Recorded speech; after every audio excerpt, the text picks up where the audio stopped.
शाय नमः। 19वां अध्याय। प्राचीन समय में कश्मीर देश में देवव्रत नाम का एक ब्राह्मण था। उनकी मालिनी नाम की एक पुत्री हुई। वह कन्या सत्यशील विद्वान ब्राह्मण को ब्याही गई।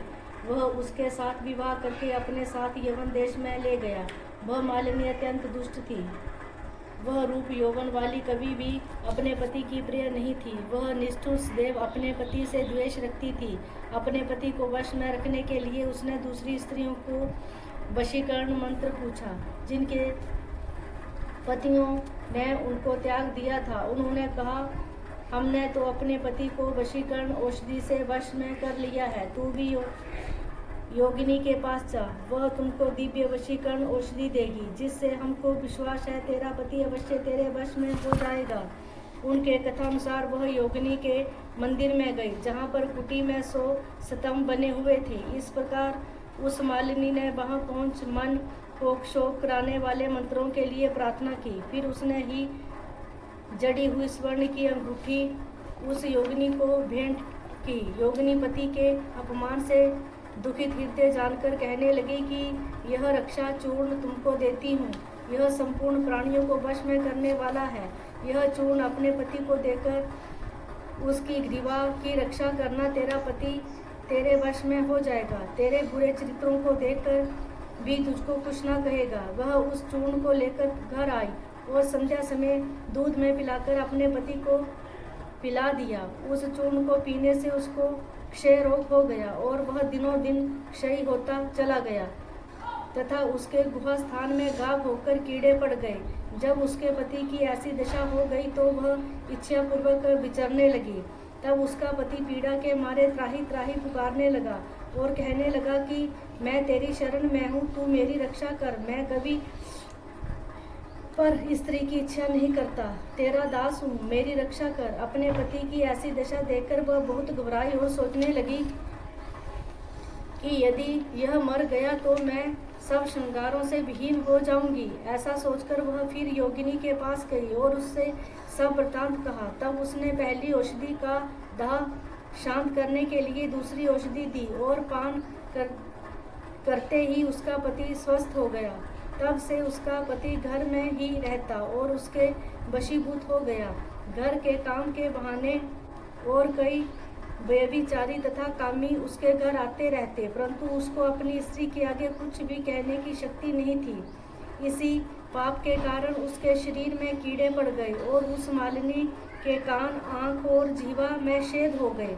उसके स्तन कट गए, उंगलियां गलने लगी, पैरों से लूली हो गई और ऐसे कष्ट भोगकर वह कुछ दिनों पश्चात दुखी होकर मर गई। 15,000 वर्ष की ताम्रभांड नामक नरक में दग्ध होती रही। फिर 100 जन्म तक कुत्ते की योनि में पड़ती रही। देव योग से जब कर्म फल पूरा हो गया तो वैशाख मास में संक्रांति में शुक्ल पक्ष की द्वादशी के दिन पदबंधु का पुत्र नदी में स्नान कर पवित्र हो गीले वस्त्रों से ही घर आया। वहां पर तुलसी वृक्ष के पास उसने पैर धोए। उसी स्तंभ के नीचे वह कुतिया सो रही थी। सूर्य उदय से पहले वह कुतिया उस चरण धोए जल में लेट गई, जिससे उसके पाप तत्काल नष्ट हो गए और पूर्व जन्म के सब पाप कर्मों की याद हो गई। अपने पिछले जन्मों के पाप कर्मों को याद कर व्याकुल होकर त्राही त्राही पुकारने लगी और भय से व्याकुल हो अपने पूर्व कर्मों का वर्णन कर उस मुनि से कहने लगी कि हे मुने, वैशाख शुक्ल पक्ष में पुण्यों के बढ़ाने वाली द्वादशी के दिन स्नान दान आदि को जो सुकृत आपने किया है वह मुझे दे दो। इस सुकृत से मेरी मुक्ति हो जाएगी। इस तिथि को आपने जो महापुण्य किया है वह मुझको देकर उद्धार करो। मैं अत्यंत दीन हूँ, मेरी रक्षा करो। हे द्विजवर, मैं आपको नमस्कार करती हूँ। ऐसे वचन सुनकर वह मुनि पुत्र कुतिया से बोले कि अपने किए हुए अच्छे और बुरे कर्मों का फल मनुष्य सुख और दुख के रूप में अवश्य भोगता है। ऐसे वचन सुनकर कुतिया दुखी होकर ऊंचा मुख करके जोर जोर से पुकारने लगी और उसके पिता पद्म बंधु से कहने लगी, मैं आपके द्वार पर पड़ी रहने वाली कुतिया हूँ, आपका जूठा टुकड़ा खाती रहती हूँ, आप मेरी रक्षा करिए, क्योंकि महात्मा गृहस्थियों को जो उनके द्वार पर उनकी शरण में पड़े रहते हैं उनका उद्धार करना परम कर्तव्य है, अतः आप मुझ मूर्खा का उद्धार करो। ऐसे कुतिया के वचन सुनकर परम बंधु घर के बाहर आया और पूछने लगा कि क्या बात है।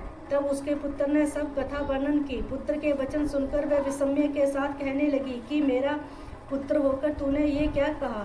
साधुओं को ऐसे वचन कहने उचित नहीं है। संपूर्ण प्राणी परोपकार के लिए ही हैं, अपनी आत्मा को सुख देने वाले पापी होते हैं। चंद्रमा, सूर्य, पवन, पृथ्वी, अग्नि, जल, चंदन वृक्ष और महात्मा सभी परोपकार में लगे रहते हैं। दधीचि ऋषि ने दैत्यों को अति बलवान जानकर अपनी हड्डियां निकालकर देवताओं को दे दी थी। जब भूखे श्वेत ने कबूतर को पकड़ लिया तो राजा शिवी ने अपना मांस काटकर श्वेन को दे दिया। जीमूत नामी राजा ने गरुड़ के लिए अपने प्राण दे दिए। इसलिए विद्वान ब्राह्मण को तो सब पर ही दया करनी चाहिए। जैसे कीचड़ में फंसी हुई गौ बाहर निकलते हैं, उसी प्रकार मैं भी बार बार प्रार्थना करती हूँ, इस कुतिया के दुख को अपने पुण्य के प्रभाव से अवश्य दूर करूँगा। इस प्रकार अपने पुत्र को समझाकर कुतिया से कहने लगा कि मैं तेरे निमित्त प्रतिज्ञा करता हूँ कि तू मेरे द्वाशी के पुण्य से पापों से छूटकर विष्णु लोक को जा। श्रुति देव जी कहने लगे कि राजन, वह कुतिया अपने शरीर को त्याग कर दिव्य वस्त्र आभूषण पहन सूर्य के समान तेज वाली तथा सावित्री के समान हो ब्राह्मण से आज्ञा मांग चारों दिशाओं को प्रकाशित करती हुई स्वर्ग में जाकर भोगों को भोगती हुई वैशाख शुक्ल द्वादशी के प्रभाव से उर्वशी नाम की अप्सरा श्रेष्ठ अंगों वाली तथा देवताओं के प्रिय हुई।